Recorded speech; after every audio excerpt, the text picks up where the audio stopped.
जय हिंद। देखिए गाइज, बहुत सारे ग्रेजुएशन पास आउट छात्रा ईमेल के जरिए एक नोटिफिकेशन हमें भेज रही है। और इस नोटिफिकेशन में मुख्य 3 बातें लिखी गई हैं। और छात्राओं का कथन है कि आप इस पर वीडियो बना करके विस्तार में जानकारी दे दीजिए कि आखिर इसका मतलब क्या है, अब हमें क्या करना होगा स्कॉलरशिप लेने के लिए। ये पहले नोटिस में लिखा गया है कि आवश्यक सूचना सभी छात्राओं को सूचित किया जाता है कि जिन्होंने भी अपना फॉर्म फाइनलाइज नहीं किया है वो अपना फॉर्म 10/1/2024 से पहले फाइनलाइज कर ले, अन्यथा उसके बाद फाइनलाइज का प्रोसेस बंद कर दिया जाएगा। अब देखिए, ये नोटिस उन सभी छात्राओं के लिए है जिन्होंने भी हाल फिलहाल में आवेदन किया है और उनके डॉक्यूमेंट का वेरिफिकेशन सक्सेसफुली हो गया है और फाइनल स्टेटस उनका पेंडिंग टू फाइनलाइज शो कर रहा है। तो ये नोटिस उनके लिए हो सकता है कि वे 10 जनवरी से पहले अपने फॉर्म को फाइनलाइज कर ले, वरना बाद में फाइनलाइज का जो प्रोसेस है उसे बंद कर दिया जाएगा। अब देखिए, ये तो ग्रेजुएशन इंटर सभी के लिए हो सकता है। देखिए, इसमें लिखा गया है कि विभागीय सत्यापन के दौरान जिनका भी जिला का नाम, माता का नाम और रोल नंबर गलत पाया गया है, अपने लॉगिन पोर्टल पर जाकर सही विवरण के साथ पुनः अप्रूव करें। अब देखिए, बहुत सारे ग्रेजुएशन पास आउट छात्रा इसी को लेकर के भ्रमित है कि हमारा डिस्ट्रिक्ट का नाम कैसे गलत हो गया, माता पिता का नाम कैसे गलत हो गया, और हो गया है तो हम पोर्टल पर जाकर के पुनः अप्रूव कैसे करें। तो इन सभी बातों के लिए आप लोगों को पोर्टल पर लेकर चलेंगे और बताएंगे कि पूरा मामला क्या है और आगे क्या करना है। लेकिन यहाँ पर जो जरूरी बातें दी गई है उसको तो आप लोग को ध्यान में रखना ही होगा। यहाँ पर देखिए लिखा गया है कि आवश्यक सूचना सभी छात्राओं को सूचित किया जाता है कि जिनका भी आधार आपके बैंक खाता से सीडेड यानी कि डीबीटी के लिए नहीं है, वे बैंक से तुरंत संपर्क करें। क्योंकि देखिए, आधार शेडिंग और खाता से आधार लिंक अलग अलग चीजें हैं।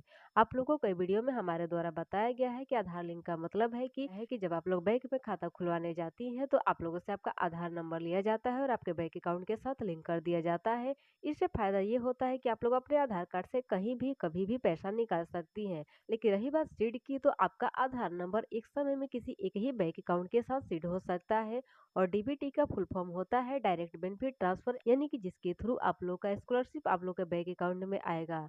अब देखिए, कैसे चेक करना है कि हमारा आधार नंबर हमारे बैंक अकाउंट के साथ सीड है कि नहीं, और सीड है तो किस बैंक अकाउंट के साथ सीड है, वीडियो में आप लोग को आगे बता देंगे। अब देखिए, यहाँ पर लिखा गया है कि जिनका ही बैंक अकाउंट आधार के साथ सीडेड नहीं, उनका भुगतान नहीं किया। तो देखिए, आप मैट्रिक पास है, इंटर पास है, ग्रेजुएशन पास है, अगर आप लोग स्कॉलरशिप लेने जा रही हैं तो आप लोग को इन बातों का विशेष रूप से ध्यान देना होगा।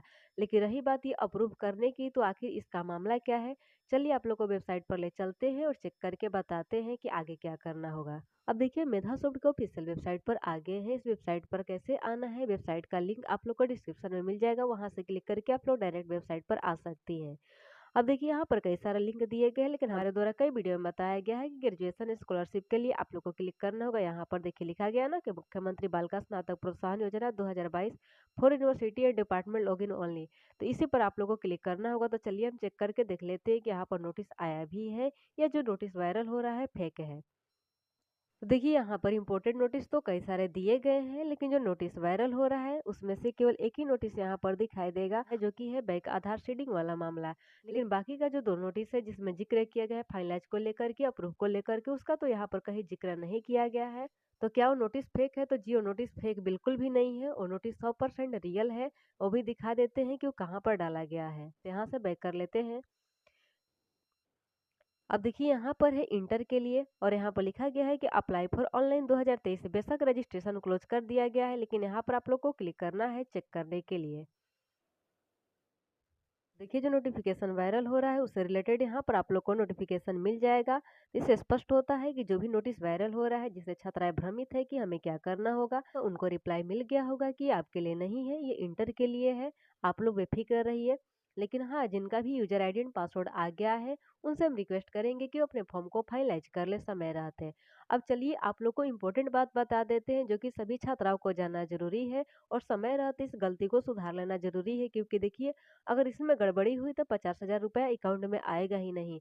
जब आएगा ही नहीं तो इतना फॉर्म भरने का, इधर उधर दौड़ भाग करने का फिर फायदा क्या रह जाएगा।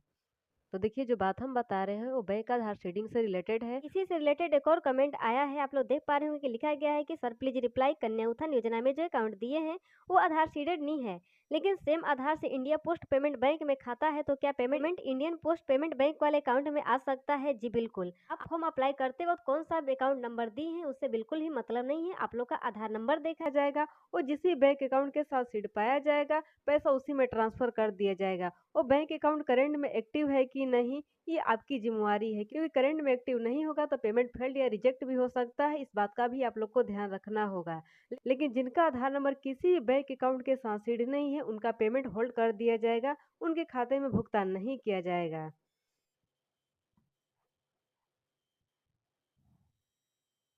क्योंकि देखिए वेबसाइट पर नोटिस भी जारी किया गया है कि सभी छात्राओं को सूचित किया जाता है कि जिनका भी आधार आपके बैंक खाता से सीडेड डीबीटी के लिए नहीं है बैंक से तुरंत संपर्क करें, क्योंकि आधार सीडिंग और खाता से आधार लिंक अलग चीजें हैं। जिनका ही बैंक अकाउंट आधार के साथ सीडेड नहीं उनका भुगतान नहीं किया जाएगा। सभी छात्रा अपना आधार संख्या जांच ले, आपके द्वारा दिया गया आधार संख्या से जो बैंक खाता सीड होगा पेमेंट उसी खाता में जाएगा। इस बात को भी आप लोग ध्यान में रखिएगा। अब देखिए जिनका भी भुगतान नहीं हुआ है और जिनका भी आधार बैंक से सीड हो गया है कृपया इंतजार करें, आपका एप्लीकेशन वेरिफिकेशन प्रोसेस में है। जिस बैंक खाता में दिया हुआ आधार सीड होगा भुगतान उसी खाता में होगा।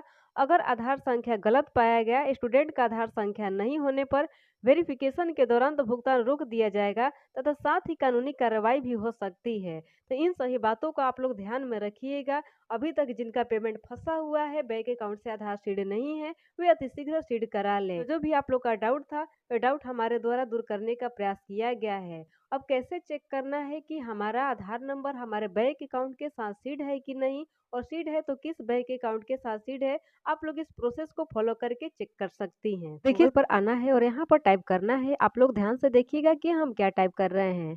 तो यहाँ पर टाइप करना है बैंक आधार सीडिंग स्टेटस है। बस इतना ही टाइप करके आप लोग को सर्च कर देना है, हम कर देते हैं। अब देखिए इतना टाइप करने के बाद स्क्रॉल करके थोड़ा नीचे आना है और देख लीजिए ये UIDAI का ऑफिशियल वेबसाइट है, इस पर आप लोग को क्लिक कर देना है, हम क्लिक कर देते हैं। देख लीजिए क्लिक करने के बाद कुछ इस तरह का इंटरफेस ओपन हो जाएगा। यहाँ से आप लोग लैंग्वेज को चेंज भी कर सकते हैं, इंग्लिश में रख सकते हैं और हिंदी भी कर सकते हैं। अब स्क्रॉल करके थोड़ा नीचे आना है बैंक आधार सीडिंग स्टेटस चेक करने के लिए।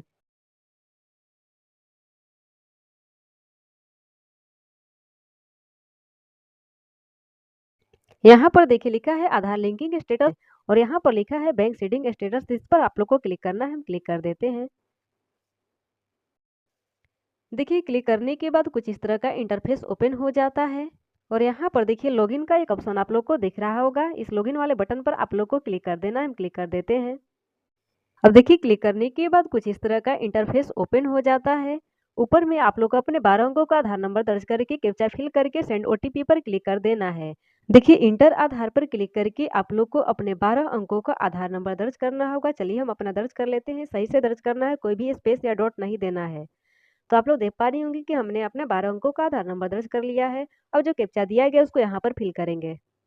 अब देखिए हमें कैप्चा सही से और एक बार में ही दर्ज कर लेना है, क्योंकि वेबसाइट ऑलरेडी बिजी रहता है। हम विलम्ब करेंगे तो दिक्कतों का सामना करना पड़ेगा। कैप्चा दर्ज करने के बाद सेंड OTP पर क्लिक करते हैं। हमारे आधार कार्ड से जो भी मोबाइल नंबर रजिस्टर्ड होगा उस पर OTP जाएगा। तो देखिए फाइनली हमारे आधार कार्ड से रजिस्टर्ड मोबाइल नंबर पर OTP आ गया है। चलिए फटाफट OTP फिल कर लेते हैं। अब देखिए OTP फिल करने के बाद यहाँ से हमें लॉगिन पर क्लिक करना है। चलिए क्लिक कर देते हैं। तो देखिए लॉगिन पर क्लिक करने के बाद कुछ इस तरह का इंटरफेस ओपन हो जाता है। अब स्क्रॉल करके हम थोड़ा नीचे आएंगे, क्योंकि हमें चेक करना है कि हमारा आधार हमारे किस बैंक अकाउंट के साथ सीड है भी या नहीं, ये सब हमें जानना है। तो देख लीजिए यहाँ पर बैंक सीडिंग स्टेटस का ऑप्शन दिया गया है और इसी पर हम क्लिक करके आगे बढ़ेंगे। आप लोग भी यहीं पर क्लिक कीजिएगा। तो चलिए हम क्लिक करके देखते हैं कि आगे क्या इंटरफेस ओपन होता है। तो क्लिक करने के बाद आप लोग देख पा रहे होंगे कि फाइनली हमारा स्टेटस शो कर दिया है। तो आप लोग देख पा रहे होंगे कि लिखा गया कि congratulation your Aadhaar bank mapping has been done. यहाँ पर आधार नंबर के लास्ट 4 डिजिट दिया गया है और यहाँ पर किस बैंक अकाउंट के साथ सीड है उसका नाम दिया गया है। सीडिंग स्टेटस मेरा एक्टिव है और कब सीड हुआ है उसका डेट भी दिया गया है। इस तरह से आप लोग भी चेक कर सकती हैं कि आप लोग का आधार नंबर आप लोग के बैंक अकाउंट के साथ सीड है कि नहीं। अगर सीड है तो किस बैंक अकाउंट के साथ सीड है, आप लोग घर बैठे ही चेक कर सकती हैं। इस बात का आप लोग हमेशा ध्यान रखिएगा कि जिस बैंक अकाउंट के साथ आपका आधार सीड होगा पैसा उसी में ट्रांसफर होगा। तो ये आपकी जिम्मेवारी है ये चेक करना कि किस बैंक अकाउंट के साथ सीड है। उम्मीद करते हैं कि इस वीडियो में मेरे द्वारा दी गई जानकारी आप लोग को अच्छी लगी होगी। अगर अच्छी लगी होगी तो वीडियो को लाइक कर दीजिएगा। साथ ही कोई न्यू क्वेश्चन हो और आप लोग भी चैनल पर न्यू आई होंगी तो चैनल को सब्सक्राइब करके बेल आइकन को प्रेस करके जो भी क्वेश्चन करना होगा वीडियो के कमेंट बॉक्स में टाइप कर दीजिएगा। नेक्स्ट वीडियो में उससे संबंधित जानकारी हमारे द्वारा दे दी जाएगी।